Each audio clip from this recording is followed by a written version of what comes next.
welcome to the Martin Talk Show. We're here at Horrorific, the Horror Film Festival. So Andrew, what brings you here? Well, being one of the photographers, I thought this wonderful 4-day event at the in the new cinema, and where I like to capture as many images throughout the day. So are you here trying to capture moments then? Or are you staging the photos? Or are you doing like a photo shoot with people that are coming to see the films with all the celebrities and stars of the movies? Or are you capturing the moments kind of in between? It's a bit of both, actually. Okay. No, it's mainly it's sort of like general photos of the people mingling around when they're doing the Q&As with the special guests that we've got. It's sort of doing a bit of like professional photos out by the red carpet. Right, nice. Okay, so are you enjoying your time here? Yeah, is this what you like to do? Yeah, it's very good.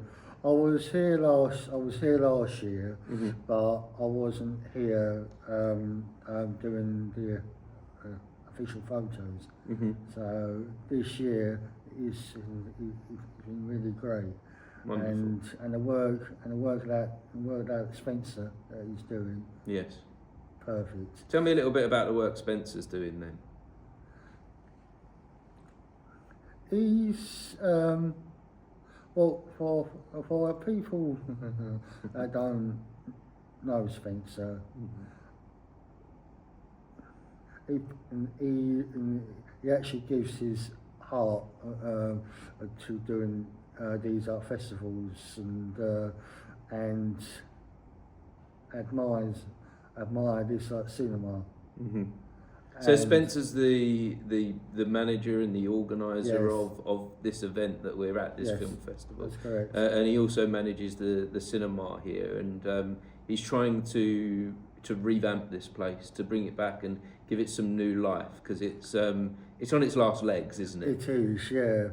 It is on its last legs, and I'm proud to be one of the backers as well. Wonderful.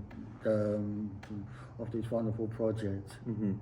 So the project, what's the hopes and dreams with the project then that they're doing here? I think you've got a whole list. As long as you're on, I think. I know one of them is installing a lift. Okay. Lift here, but that's not until later on. And so they're trying to make the place more accessible. Yeah, which is hugely important to do that, because and I think there were plans as well for bringing the male toilets downstairs rather than them to go up. Right. Okay. Yeah. Again, you're making it more accessible. Because that's hugely important, and I think when some of these places, I'm guessing this was probably made in the 70s, 80s, this building. It looks very 70s, 80s. It doesn't look like it's moved on much since then. Definitely. So there's a lot of cosmetic stuff that they need to do as well to the place. And I guess this place, like a lot of cinemas, is struggling financially to stay open. But there is a community of film lovers here, isn't there? Like for this festival, there's hundreds of people using this building now that are lovers of film and filmmakers as well. Well, we need to try and keep as many like cinemas open as possible. You got the Prince you've got the Prince Charles cinema. Yes, yeah. And that's on his last legs, and as far as I know. Yeah, they're trying to do something similar yeah, there. right. They're trying to so get as we need to try and find a way on how to keep the cinema open. Yes. Because like these days, you can watch it at home if you stream it in there, but it's not the same unless you go to the cinema and watch it on full view. On the big screen. So what does cinema mean to you?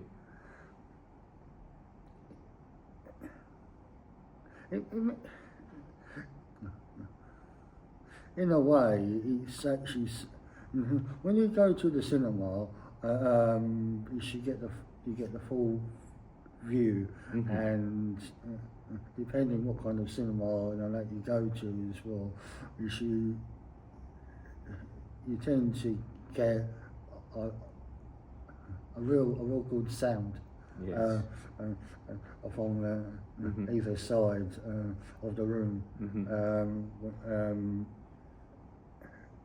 It's very good. We do like special effects as well. You can actually sense on any kind of a particular film, or it could be a cartoon if you're children as well. Yeah, so a really enjoyable experience it is to it is not more complicated than that, is it? It's just somewhere we really enjoy it being. It is good. Just coming to a cinema, relaxing, having a few light refreshments. Yes. Eating popcorn and a drink and that, and just watch away. Yes. Obviously you can get the odd one or two, and tend to doze off, but but you do get there. But with me, I don't tend to doze off. I like to watch it. If it's about 2.5 hours or more, a film, yes. and I used to when I'm at home watching a film, because I've already got it on DVD and. I watch it, and then somehow I leave about 10 minutes off the ends, and I go to bed. But when you go to the cinema, you have the whole experience. It's perfect, yeah. You've got a wonderful experience. So back to yourself, Andrew, with photography. Where did your love for photography start then? What got you into that? I started late 2002. So a good 20 years then. It's 20 plus years you've been doing definitely, it. Yeah. I was, well, I'm still am at the moment. I'm the official photographer for the Dad's Army Appreciation Society. Right. Okay. So that's quite a special title to have. Yeah. And I've met quite a lot of cast members of Dad's Army, another Crofton Perry sitcom stars, capturing those wonderful events. I was blessed to be at the 40th anniversary of Dad's Army at the Imperial War Museum. Excellent. Where we also had the pleasure of having Dame Vera Lynn. Wow. And what did that mean for you to be in that experience around those people? Well, and capturing those moments with them as well. It was good, and especially when you were listening to speeches, especially the one from Clive Dunn, which I won't actually repeat because there's a few beeps. Yeah. So even though he did have a glass of wine in his hand, but yeah, it was a good experience, listening, even though I've heard it quite a number of times. But it's still good to hear. Yes. Those fantastic stories, and I'm proud to say I'm still friends with like some of the cast members as well. Like Jonathan Pertwee, who is Bill Pertwee's son. I'm closely friends with him. There's a whole list, but yeah, it's always good. Jeffrey Holland, who I'm personal friends with, he must have been in every Croft, Perry and Lloyd sitcom. He's probably the only one who's appeared in every single one, and he's just wrote a book out as well. And you made these friends, these connections through photography. Yeah, and then from then, that's how I started going on to the podcast interviews. So you moved. So you transferred from doing photography. You was doing that for quite a while. You was taking pictures at some amazing events with some well-known people. That's correct. And so then you started going, well, maybe I could have a conversation with these people on a podcast. Yeah. Wow.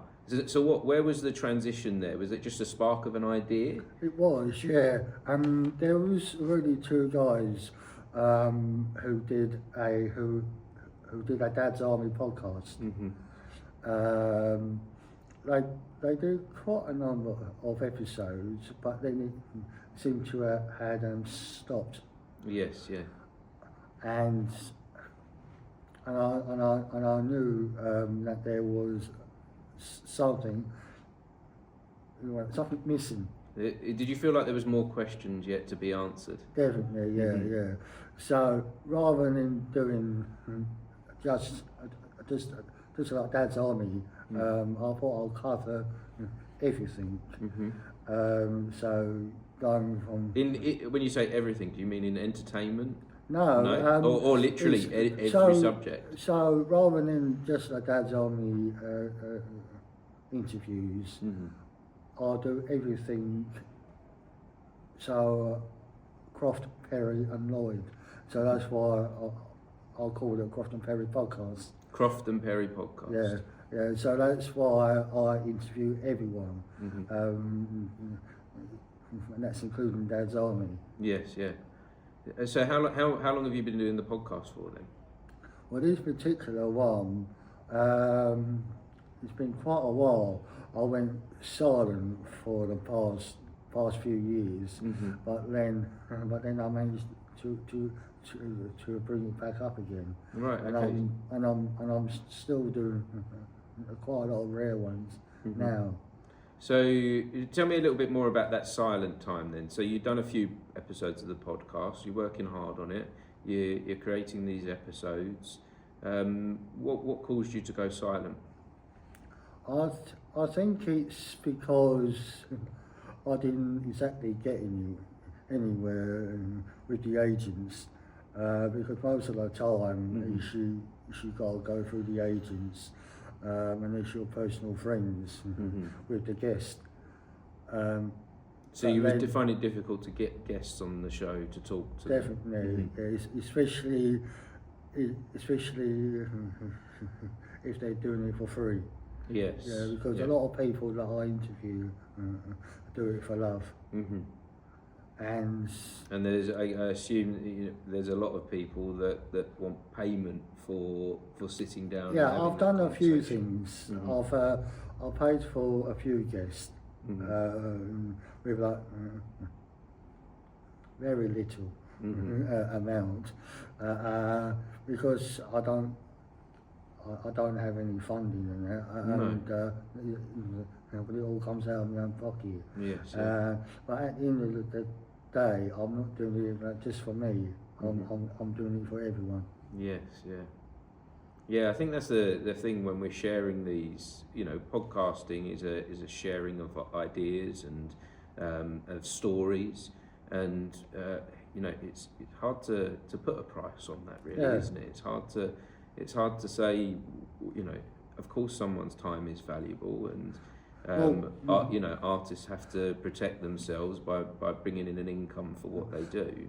Well, at the last year of me being silent, I actually thought of a way on how to do another like, podcast channel. Right. Okay.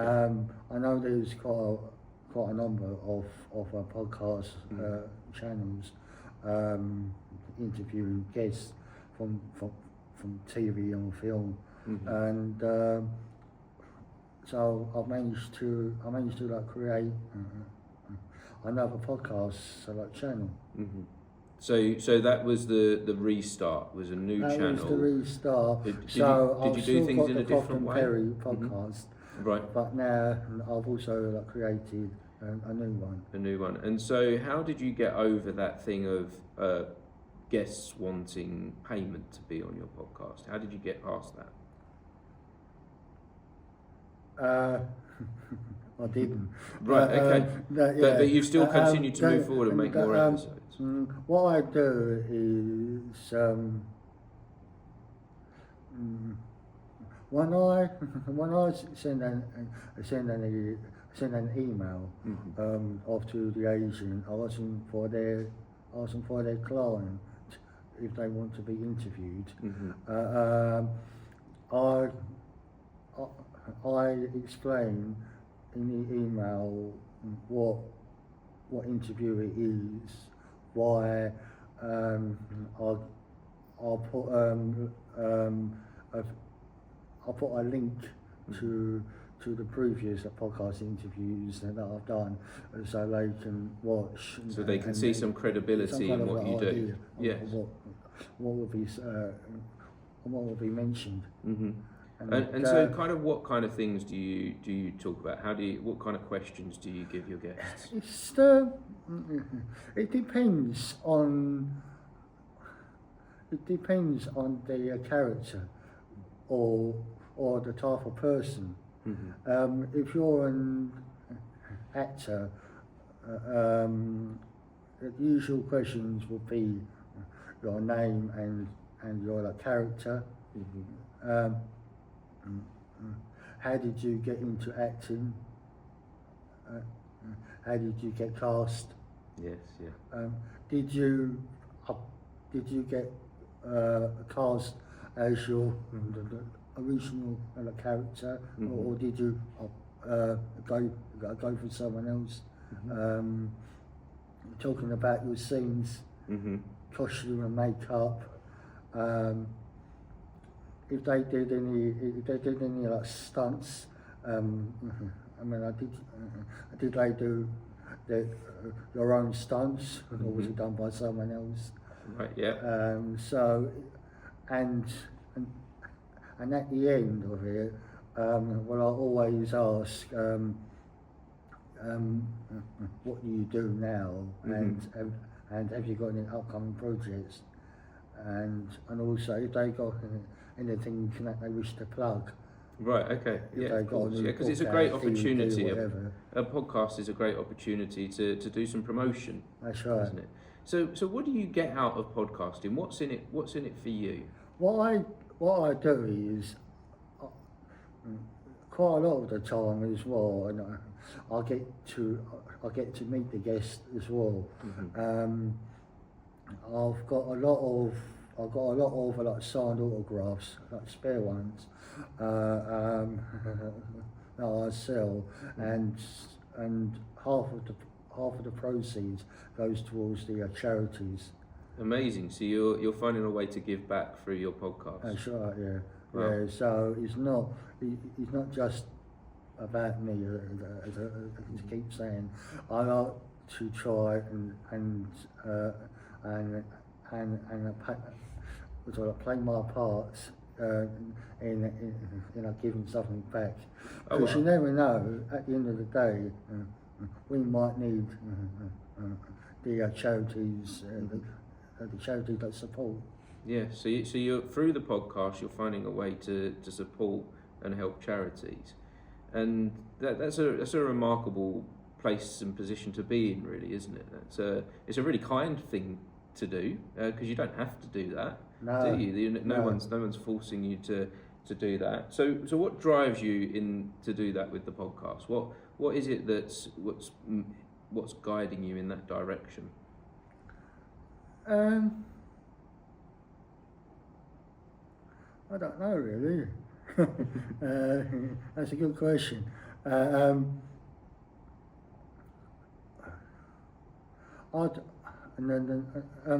actually get, I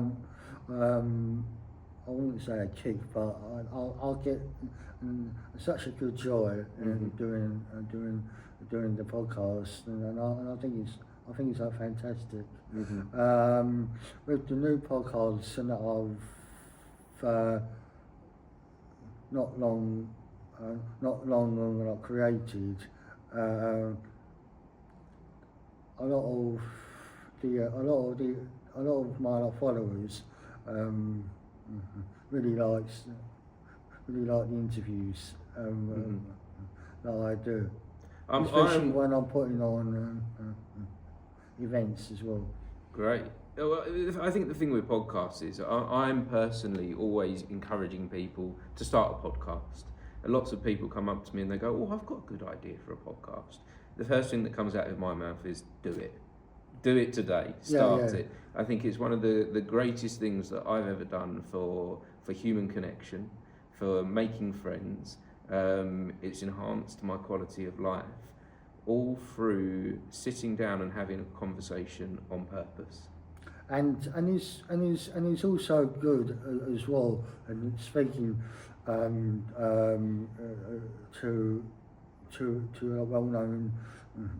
well-known actors and that, and pardon my expression, if they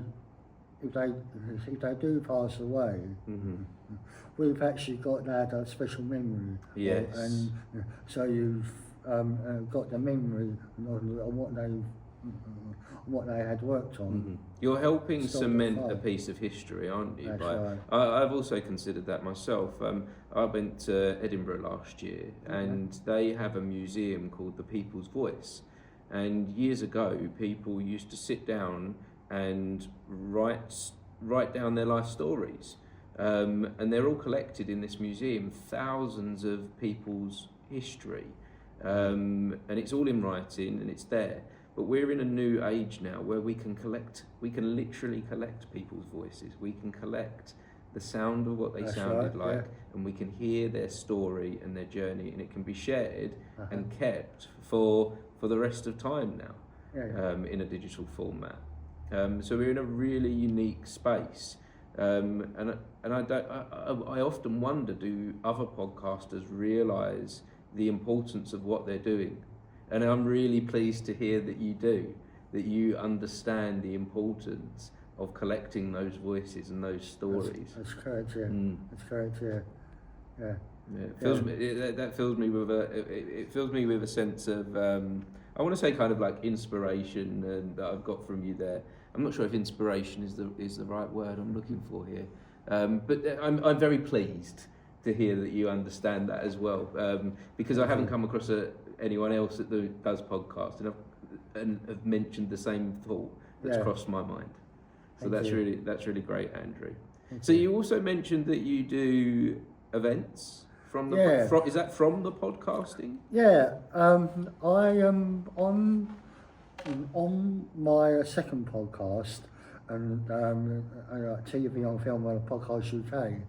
I done a lot of London's Burning interviews with. So London's Burning, that's the TV show that was TV series, that was on in the 90s. I think it was 80s, 90s, early 2000s. So it was quite a while ago it was on, but it was hugely popular, wasn't it? It was, yeah. It was very popular, yeah. Yeah, mind you, it wasn't that popular when it moved to Leighton. yeah. It towards the end, the yeah, final yeah, kind it of wasn't that seasons, popular it then. fell off. But Hence why it came to an end. yeah, that's why, yeah, probably, yeah. Because the original Blackwall was in a real process of being redeveloped. So the old station would be knocked down and made to a more modernised fire station Yes, as it is now. So with the second one, I've done quite a number of interviews of the cast and crew, especially some rare ones as well. And so that led me creating a London's Burning podcast. Right. Okay. So I've taken everything off my previous podcast and transferred it over to the new one. This year,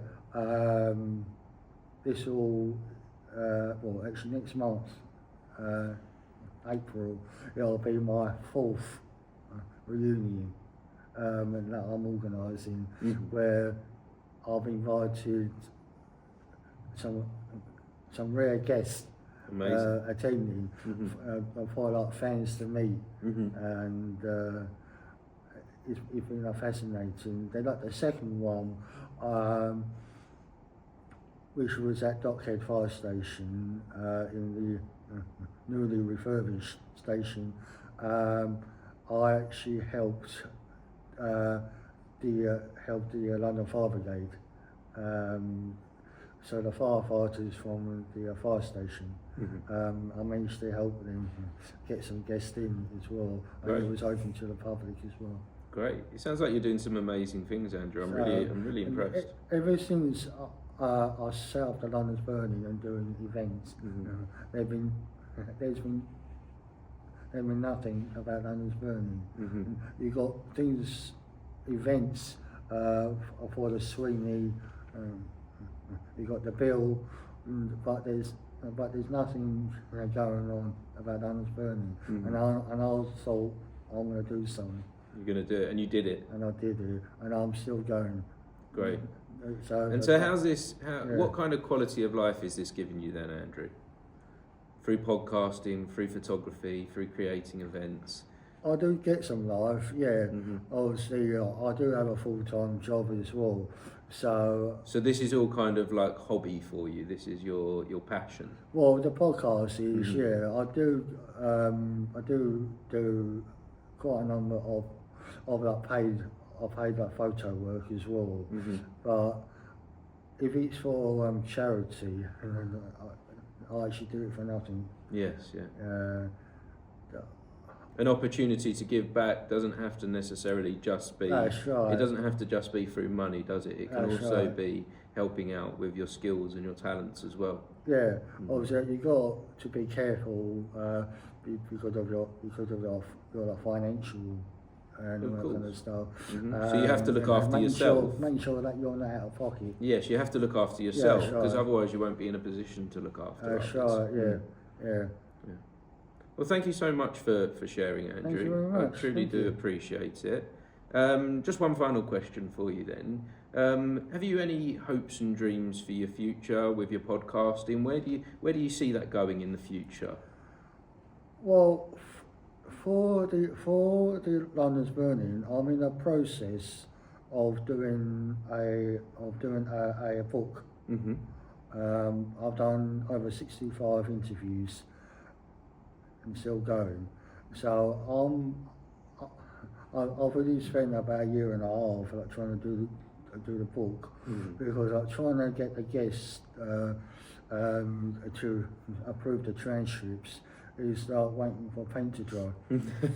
So I've got some approved ones, but I'm also adding photos in the book, TV and film locations as well. So that's one of them, and the Croft and Perry the podcast. I'm hoping to do a book as well. Yes, yeah. And I should have done that first, because the Crofton Perry one, quite a lot of the stars are dying off. So yeah, but yeah, I'm doing one. So now book, is the I'm right doing one moment book to at do a it. time, and then I'll focus on something else. Like the plan is once the book is published, in any proceeds, or half of the proceeds again, it will go to charity.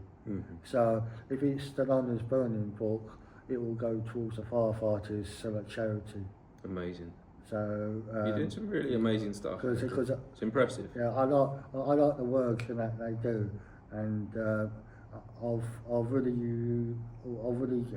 given them like some money raised, and it's fantastic doing something for charity. Well, thank you, Andrew. Thank you very once much. again for sharing. And if anyone has been watching or listening to this conversation, we appreciate you for joining us. And Andrew, where do people find you if they want to find your podcast? If they want to find you as a photographer, where do they find you? I wouldn't say that I'm easily known, but you can, if you do a Google search on either TV or Film Podcast UK, or just type my name in really, Andrew Ruff, a photographer. I have got quite a few websites as well, so you can contact me that way, and I'm easily found on social media as well, like Facebook. Awesome. Thanks again. Thank you very much. Thank you. Bye bye. Bye bye.